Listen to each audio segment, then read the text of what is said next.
Hello, welcome back to the second episode of Local Music Shapes Culture. Um, I'm Alison Christoff, and today I'm talking about all the reasons why you shouldn't start a band because there's a lot of things that sucks about it. I've done it a few times. I've been in a few bands. Um, I love the two I'm in now, but there are a lot of things that are very difficult about actually like getting one started, honestly.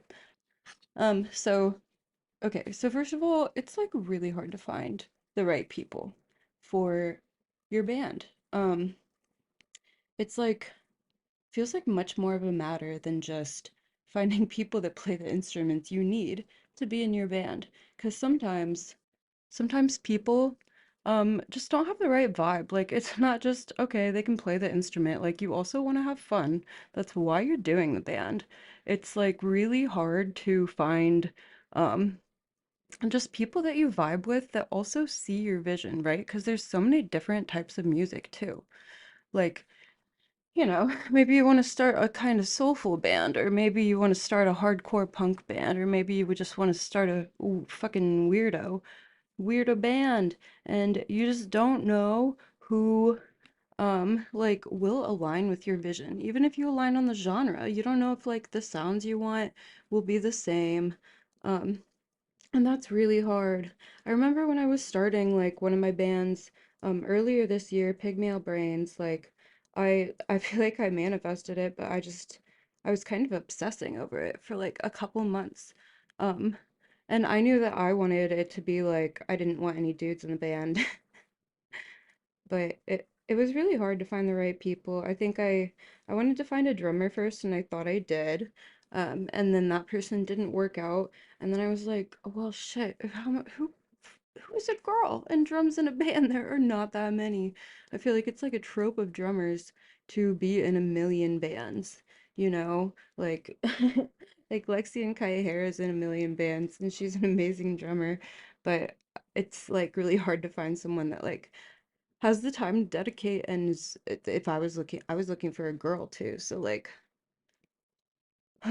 yeah, it's really difficult. And then just finding women musicians in general, at least in Indianapolis, are like hard to find. And like I said, you also want them to like align with your vision. So there's a lot of things that go into it. It's also starting a band is like so much time investment. There's a lot of time investment that comes with it. Depending on your part and how good you are at whatever part of your band you're doing, like your instrument, and I don't know how dynamic this microphone is right now, but it's a big time commitment, especially as someone like when like I mean, I'm the one that started Pigmail Brains, and I feel like a lot of time I'm the one that has the most time that I'm able to do all the other band logistics stuff, um like just getting everything organized, coming up with ideas. Um, I don't know, recording is a lot of work to figure out and schedule and organize. Um, Promoting like our upcoming shows and stuff on like flyers, and then getting like communicating about shows in the back line and sending text to the band. Uploading everything to like where we're hosting the music, like social media, Spotify, Bandcamp, like hosting that through DistroKid, getting all the clips together, getting the artwork together. Earlier this year, like not that long ago, actually, it was like it came out like a month or so ago, but a Pigmail Brains put out one of our tapes through this UK record label that specializes in um like people outside of the UK, and that was awesome. But dude, that was so much work to put a folder together for. Like like just getting all the band pictures together, putting all the lyrics in an organized document. Why else shouldn't you start a band? Hmm. Being in the spotlight's kind of hard. Um, Being in the spotlight's hard, and it's really scary, especially if you have not been in a band before. Is like getting up there and performing in front of a bunch of people, it's like kind of fucking terrifying. I remember the first time I sang karaoke. It was like not even that long ago. The first time, well, okay, one of the first times I sang karaoke. I remember the first time I sang karaoke at Green Screen Karaoke at State Street Pub, one of my favorite venues. But it's so funny because like no one cares. Everyone at a karaoke night is getting up there and singing, and it's so funny that it's so frightening. Because like who? No one cares how bad you are at karaoke. It's literally not even the point of karaoke. If someone like gets up there and is perfect at singing, it's kind of boring. You know what I mean? Like, I feel like the purpose of karaoke is to get up there and be entertaining for people. No one gives a shit whether you are a good singer. Sometimes it's like negative points. I'm saying this is someone who has a decent voice, but I don't know. I still don't have it figured out. I have a lot of like the nerves stuff down more. Fronting a band is harder sometimes because um fronting a band is terrifying because you don't have an instrument to hide behind. It's it's very comforting to know um if you are not fronting the band but playing another instrument, it's comforting to know that everyone's looking at the front person and that you're not like the focus of their attention. It's really hard to lose yourself. Um yeah, Rainy? Yeah, I'm recording my podcast. You want to say hi? Miller. Yeah, they're in here. You want to say hi? Yeah. Oh, okay. Let's go. I don't have another. Hi. Miller, be good. Miller, do you want to be in my podcast? Yeah, be that's Come here, buddy. Come here. Sorry, you have nowhere to go. Rainy, what do you think sucks about starting a band? I don't know. I've never started one. I've only joined one. Wait, maybe being in a band. What sucks about being in a band? Say it's the camera. I've only been in 3 bands. Only 3. Um, and the thing that sucked about being in a band. I can't believe he did that. God. Probably having to play an instrument. That sucks. No, yeah. What sucks is it's hard to have a weekly obligation, I think. And commitment. Yeah. And do it like every week consistently. Yeah, that's difficult for me. That's what I'd say. Thanks, Miller. Thanks, Rainy. Bye, love you. Yeah, the consistency is hard. The consistency is hard. And also just, oh my God, Miller. He just jumped up on his little window perch and like almost knocked his cushion over. But yeah, the consistency is hard, like especially if everyone in your band is pretty busy. Like in Pygmalion Brains, like me and April both in school. I guess I'm technically in school too, but I'm just like part-time in a master's program. Consistency is really hard to get everyone together. Pygmalion Brains has been doing it pretty well. It's been kind of harder with Kaya Hera lately, my other band where I play bass. Um, Everyone's just so busy. It also depends like how far everyone lives from each other. The commute. Schedules are hard. I work a 9 to 5, and I know a lot of people that like play in bands, um, are in like service industry, which is like the opposite schedule of that. Yeah, the consistency is hard, but it's like necessary.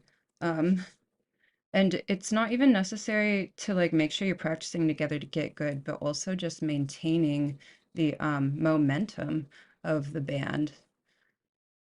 Oh, Irene's going to her parents. I won't see her for a few days. Yeah.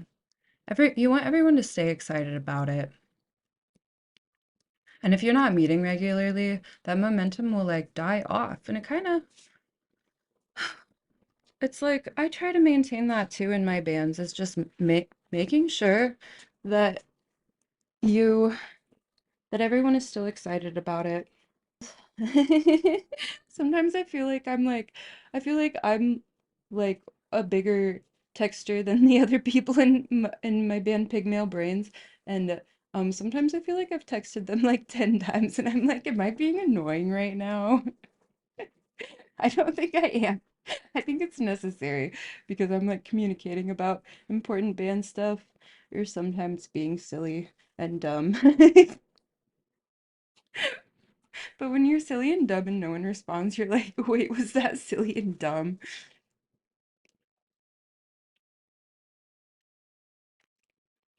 What else sucks about being in a band? Scene drama. There's scene drama. I try to stay out of it, but obviously, sometimes it's hard. Sometimes drama is just created around you, and there's no way to get out of it. Um, People are complicated. Sometimes, this, there's tension between people that you don't even feel like you tried to facilitate, and it ends up happening anyway. And it can be emotionally draining because in a small music scene like in Indianapolis, Indy's not even that small of a music scene, like especially in the punk community. I don't even know about not in the DIY community right now, but I mean it's small enough that a lot of people know each other. And when you're seeing people all the time, oh, just everybody knows most of what's going on everywhere, and then people amplify stuff on social media, and then people are passive aggressive on social media. I hate when people are passive aggressive on social media, and instead of addressing the person or problem directly, that they are talking about, they'll just be like, some people, I don't understand why some people behave this way. Like, people should not behave this way. And it's like, dude, it's obvious that you are talking to one person. Can you just be like direct with that person? And also, like, why are you just projecting this unnecessary negative energy online? Like, I'm gonna mute your story, girl. Girl was a gender neutral term here. I'm not talking about anybody specifically at all. Several people do this. Yeah, being in a band sucks. You should definitely not do it. I hate being in bands. That's why I'm in two of them.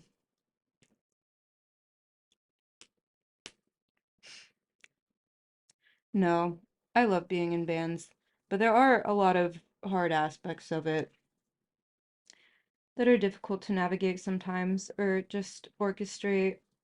Being in multiple bands is hard for the scheduling reasons I mentioned.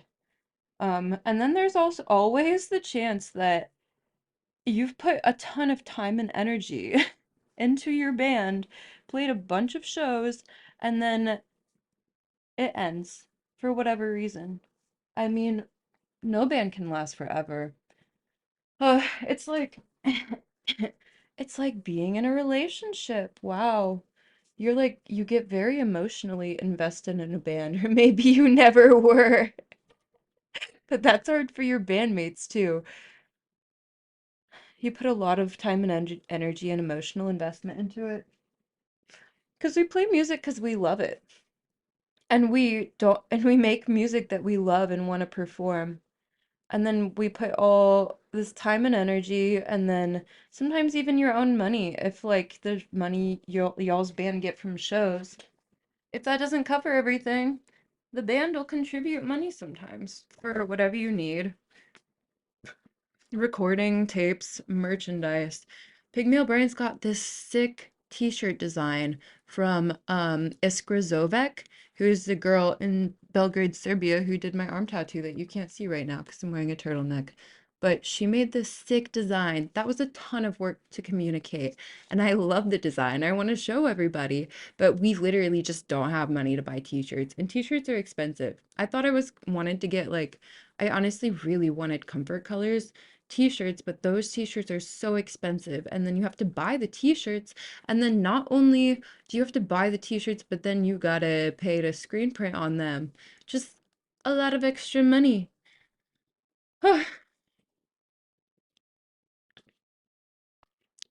There's like, once you start being in bands, there's just like so much about the inner workings of it all that are not even clear to you. In your head, you're like, yeah, I'll have to go to weekly practice and practice on my own, and then we'll play shows. But no. Especially if you're one of the people that are trying to orchestrate everything surrounding being in the band. The merch, the social media, promoting your shows, communicating about the shows, the backline. What is backline? If you're not in a band, it's when bands share gear so they don't have to move everything on and off stage, and it's usually a bass amp and or bass cabinet, or and the drum shells. So like the things about drums that don't break as often, which is everything but the cymbals and bass pedal and snare drum. But I love it so much so. Why you shouldn't be in a band. It's a lot of fun. It's a lot of fun to perform and to be the center of attention for, if you're in a punk band, 10 to 25 minutes. To be the center of attention for 20 minutes is a lot of fun. And then people come up to you, and it's also,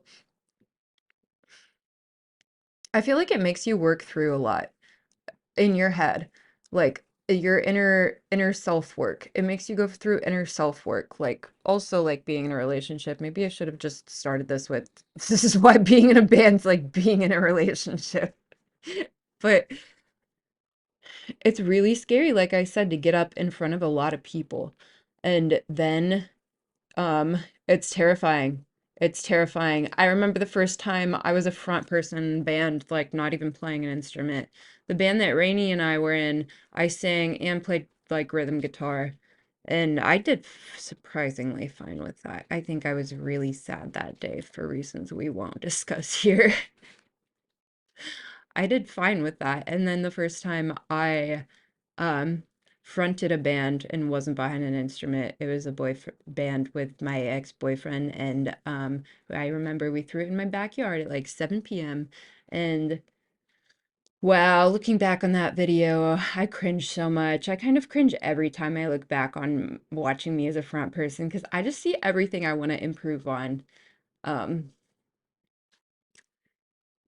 It's scary being in front of a bunch of people, and that's a lot to work through in your head, because you want to project confidence and you want to know what you're doing and lose yourself in the moment. But it's so scary to have so many people's eyes on you, and to know that you're the center of attention, and to be like, do they think I'm doing well? Which like is not the goal. You want to get over that, because who cares if they think you're doing well? Who the fuck cares if they think you're doing well? The point is to have fun. Maybe it's even better if you're bad, TBH. Like, who wants to see something perfect? Everyone wants to see something interesting. Be interesting, be bad. Be bad, like how unprepared I am today for this podcast. Who wants to see something interesting? I mean, bad. I mean, good. Perfect. No one wants to see something perfect. You know, I'll look back on videos of me playing bass guitar and I'll be like, girl, why are you standing like that? You should stand in a different way. And that's so dumb, because I'm literally just playing bass guitar.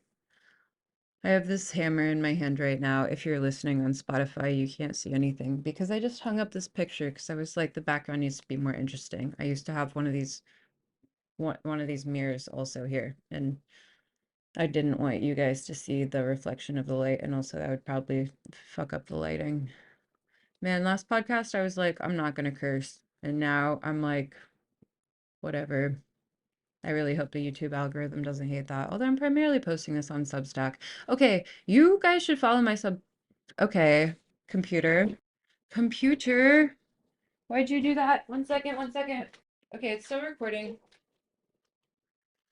I'll cut that out. Maybe. Miller's getting exciting because he sees someone. Is that my sister? He's shaking. My dog gets really excited and shakes.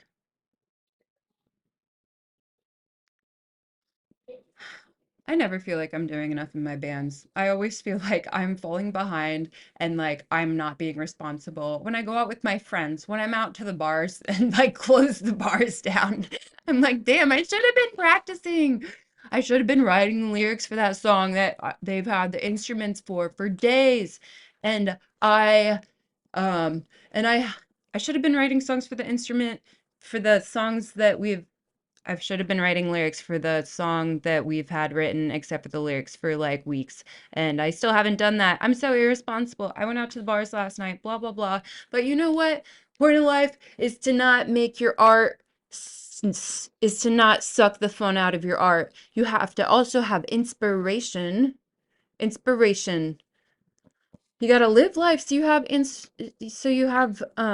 gotta live life so you have inspiration for your art.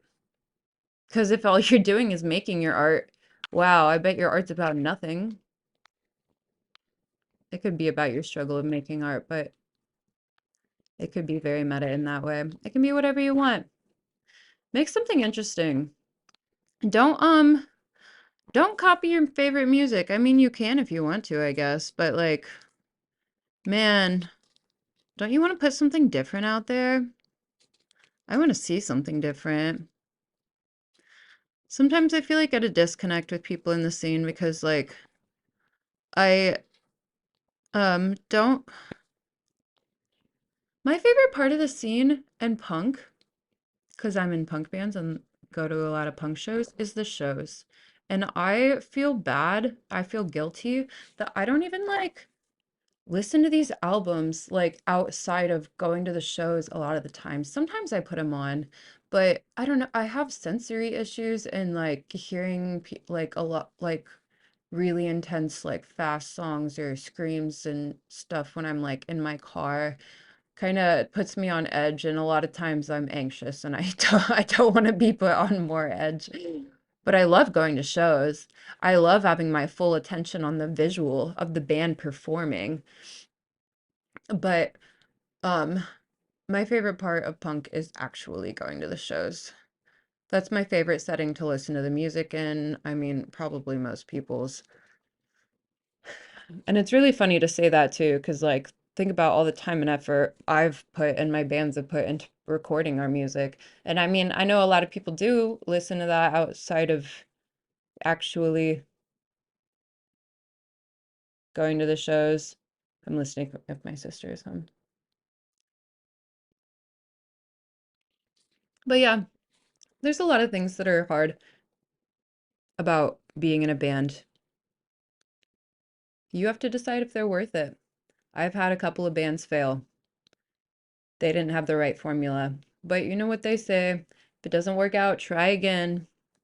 Because the most successful people are okay with rejection and failure. And I think I was starting to say earlier, sometimes you do put a lot of time and effort and energy into your bands and they end up not working out, you know, and it's going to happen. But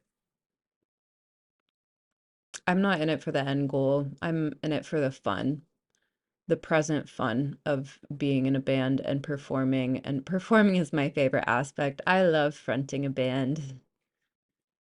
I love being crazy and silly, and I'm excited to get better at it. We need to perform more. I'm excited for when Pigmail Brains is performing again because I love fronting and I have so much to learn and I need to practice. It's like, it's hard to practice that if you don't have a bunch of people in front of you making you nervous.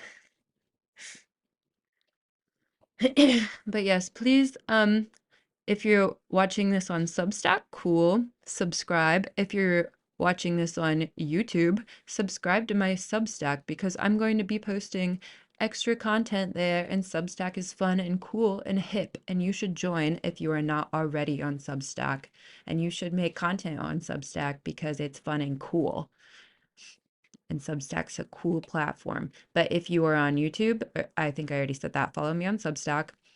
There will be extra content on Substack, maybe even extra videos. You can even pay to subscribe to my Substack and support me making more content because I love talking about this stuff. And if you're listening on Spotify, um, or watching, I don't know, I think I heard you can even upload videos on Spotify. I'll have to investigate that. But also, Spotify listeners, Apple Music listeners, this is not on Apple Music right now, but hopefully it will be soon. Subscribe to my Substack. Thank you for watching the second episode of Local Music Shapes Culture. Hopefully I will have interviewed someone for y'all next week. But thank you for listening today, and I will see you next week. Bye.